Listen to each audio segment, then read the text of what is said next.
do you think are the best scientific breakthroughs? I don't know. What do you reckon? You're clever. What do you reckon? Oh, the glass is full. That's it, the geek chic. What do you reckon? Oh, I'm probably thinking down the TV line. Appearing on TV, yeah, you've made the right decision. I think it's a good way to go. Why not? Television. I'm thinking TV. I mean, I like the way you readjusted your glasses there, like brains. I'm going up against the audience. I've got to. Look, I've got glasses. Look at mine. Gone. They've got a bit of plaster on the end. They're Yeah, from yours Primark. are a lot older, though, aren't they? Though? Yeah, they are. You behave. Yes.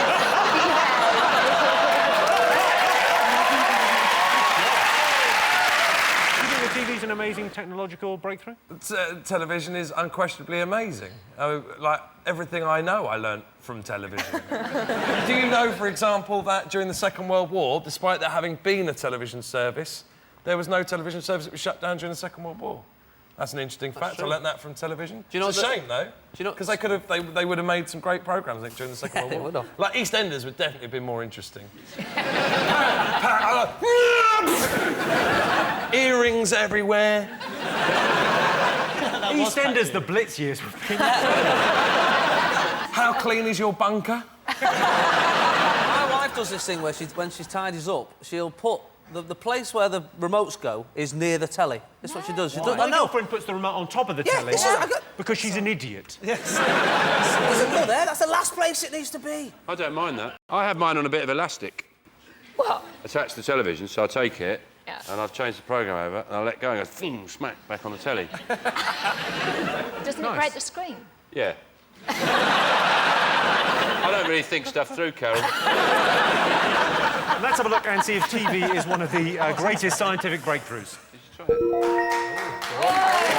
It is. Yes, the television was invented in 1925 by John Logie Baird. In 1982, Channel 4 started broadcasting with an episode of Countdown, featuring a fresh-faced Carol Vorderman, then just 43 years old. Excuse me. Got your glasses again. Less accurate without the specs. Got mine. What do you think? Internet. Internet. Internet. Interweb. When was the internet invented? When? The internet was internet's recent. 1990, was the internet. Tim Berners-Lee. Tim Berners-Lee, and he gave it away for free. He gave away basically the architecture of it, whatever he called it. Because if Alan Sugar had invented it, he wouldn't have given it away. Mind you, it wouldn't work either, would it? And I think it has ruined conversations. It's ruined a lot of conversations because, say, for example, you're in a pub and you're talking to somebody and someone said tomato. They said tomatoes. No, it's not a vegetable. It's a fruit. You would discuss that for 25 minutes. Sure. Well, the internet, someone just goes, "Oh, Google that," and it's over. It's a conversation. Just sit there staring at each other, going, "Oh, right." There's so much porn as a result of the internet, so many different types, that now they've all got, like, different code titles, like A2M and BDSM and things like that. Don't ask, Carol, don't ask. You genuinely don't want to know much more fun if I show you No, but later. it's just it had a vowel, a consonant, and a number. It sounds like my Honestly, kind you don't want to solve that conundrum. I take it from me. We are the only country that consumes British-made pornography. Is Britain. Every other country consumes highly processed American pornography full of beautiful people having beautiful sex. And we are the only ones that, like, you know, sort of real scenes, no script, people emerging in groups from behind a Lidl. That type of thing. Maybe it's just too noisy to watch American porn in our tiny British houses. Like, how can the difference between mute and one bar be so much? For like...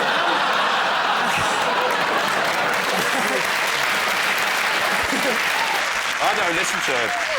I can't. I think there's too much swearing on porn films. I can't listen to it. I turn the sound down. I think you're both having a lovely time, and all you can do is swear. It's just... it's terrible. I tell you what I like is that Microsoft advert. Have you seen that one that highlights private browsing? And he goes, imagine you're like buying a present for your wife, and you go, yeah, that's what we want private browsing for, yeah.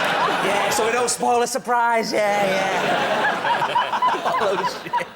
I've deleted history so many times, I don't even know who the Romans are now. Actually seeped into my own brain. OK, space travel. I think you've got to respect Neil Armstrong as well. First man to walk on the moon. The lads are behind him. right? And he's managed to keep his head sane and give it the full speech, you know, one small step and all that. No. I'd have to give it like the one small step for man, one giant... What the f*** that?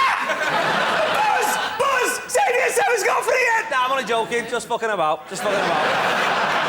The thing is, he didn't get it right, did he? No, he didn't. He didn't get it right. It's meant to be, it's one small step for a man. A man, not Oh, whoa! You just got Vorderman. Sorry, Carol Vorderman.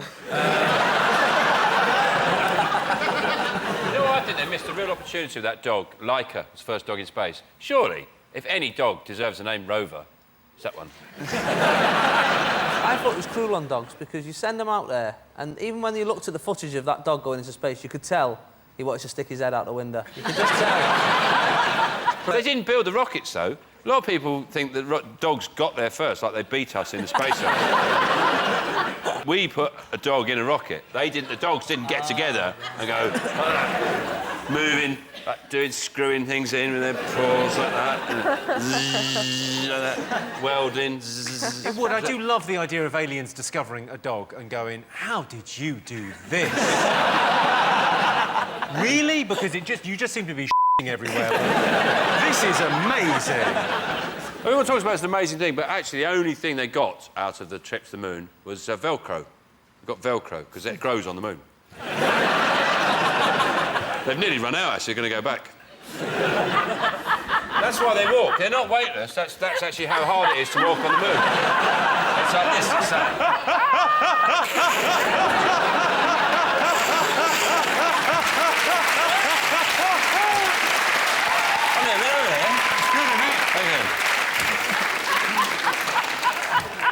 The thing I like most about this bit is you... Oh, no, you stopped. I thought you'd really committed to that because you were walking back like that as well. Yeah, no, run out of Velcro. Well, I think so far, because we've had Tinternet, We had the internet, yes. yeah, and television, and Yeah. what do they both need? So a big scientific Electricity. breakthrough. Electricity. Well done. That's like a lesson It where you is. did that. Electricity. Internet and television, what do you need? Electricity. Yes. Yeah, electricity. Any definitely. thoughts about electricity? Would you go gas or electricity on your hob? Yeah. Well, obviously, it would be electric, wouldn't it? Gas would be dangerous. I'll tell you what I like. My favourite bit of electricity is the... No, I like the energy-saving light bulb. I'm a big fan of the energy. You know when sometimes you want the room to be light, but in about 40 minutes? I mean, you don't need it light right away. What I do now is I just leave them on all the time. Sussed it. The amazing thing about electricity was Michael Faraday, when he finally got a current to pass between 2 points, you know, within seconds there was a knock at the door. There was a man from Empower. See what I did there? And then I'll do another one in a sec. Before electricity, Curry's was a very dull place to work. I said all these things that didn't work. His toaster, what do you do with that? Well, you put some bread in it, just leave it there. I'm trying to drive more electric, so I drive one of these hybrid Toyota cars, and I crashed my hybrid car. And you know how quite a lot of policemen seem to be instinctively right-wing and automatically hate anything to do with liberal, energy-saving motors, right? They're always a bit more angry if they pull you over and you're driving a Prius. And I was still in the wreckage. I'd crashed at 70 miles an hour, still like that. And the policeman came down and put his head into my Toyota Prius and went, "It's zero emissions now, isn't it, young man?" True story.